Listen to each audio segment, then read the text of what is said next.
Welcome back to my YouTube channel, The Myth-Busting Locksmith.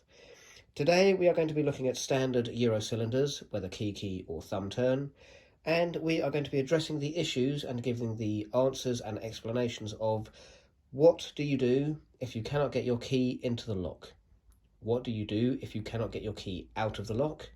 And what can you do if your key is stuck in the lock and you either cannot turn the lock properly, or the key turns fine and the lock doesn't work, or simply you have an issue with the key and the lock and you don't know what to do.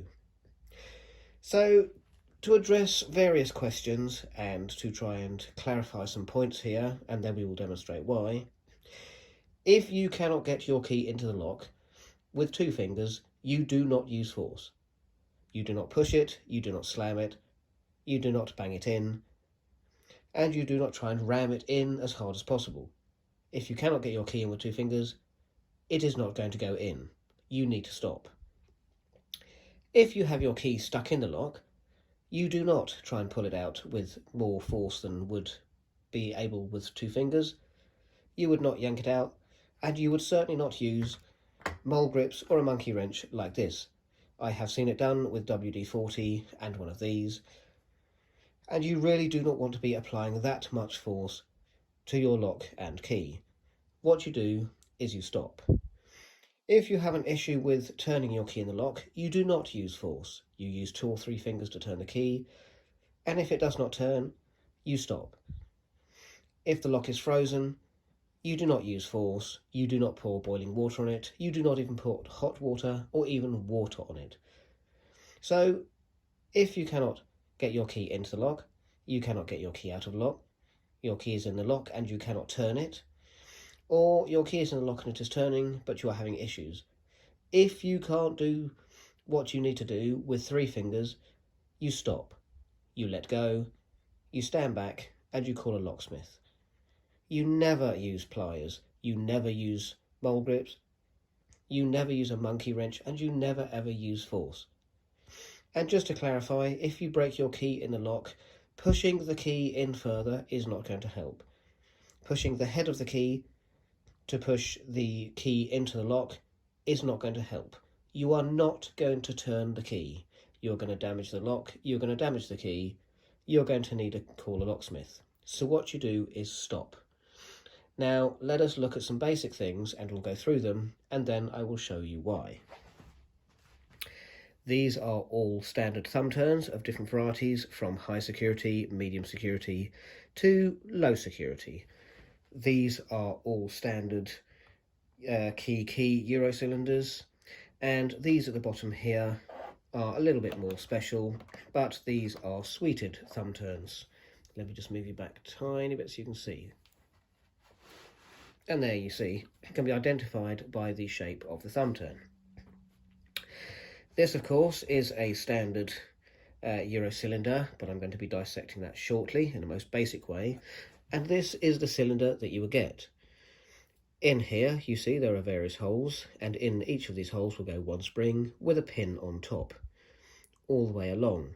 And then what you get, if we get the cylinder and we take this out, is inside here there are more holes of the same size, and again 1 spring, 1 pin inside.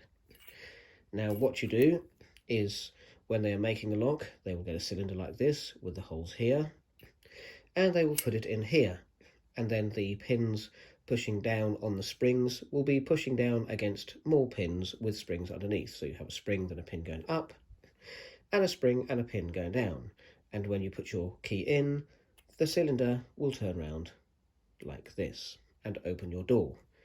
All very simple, all very basic, and as you can see by the size of my hands, which are not the largest, it is fairly small. Now we will put that there to compare it to the monkey wrench. Now let me show you something else.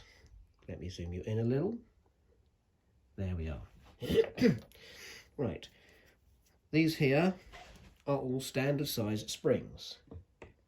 So we're going to put one here and one here. So these are the type of springs that you will see in your lock, and they're all pretty much, when not flying away, of a standard size. These let me turn this sideways a second, are pins. Now, some of these are security pins, and some of these are anti-drill pins, and some are just standard brass pins that go in your lock. And as you can see, they are very small. This one in particular is a security pin. I don't know if you can see that there too clearly, but we'll be zooming on that in a second, and that is designed to make it harder to pick your lock. Again, another type of security pin here, and this again makes it harder to pick your lock. Now, excuse me, you will see I have put down here some springs in a lid so that you can see how small they really are. We'll put those there. You can see I have put some pins in a lid so you can actually see how small they really are, but this is really not giving you much of a definition of how tiny these are and why you must never use force. So let's go in for a close-up. Now this is as close as I can get with this camera, and as you can see, you have the springs here and the pins here. But if I was to take this away and point out to you, let me use these, point out to you that here in the middle, these are grains of rice. Now, grains of rice, as we know, are tiny, and I think this will give you the best idea of exactly how small the pins and the springs in your lock are. So the next time you get your key stuck in a lock and you are tempted to get a pair of pliers or monkey wrench or mole grips and try and rip it out, just bear in mind that this is a grain of rice with a pin and a spring. You have generally 12 or 14 of these in your lock, and these are not going to take the force of pliers, mole grips, monkey wrench, WD-40, which will jam up your lock, so on and so forth. So if you come across a problem where you cannot turn your key, you cannot get in your door, or you simply cannot get the key out the door, stop, take a step back, call a locksmith, because the more you do, the more damage you will do, the more destruction you will cause, and the more it is going to cost you in the long run. Whereas a locksmith will come along with a multitude of tools and be able to rectify your problem very quickly, very efficiently, and usually without any destruction whatsoever. As always, I hope you found this informative and interesting. I would welcome you to leave comments and queries and questions below. And of course, if you like it, please hit the like button, and I know that this is the sort of thing that you would like.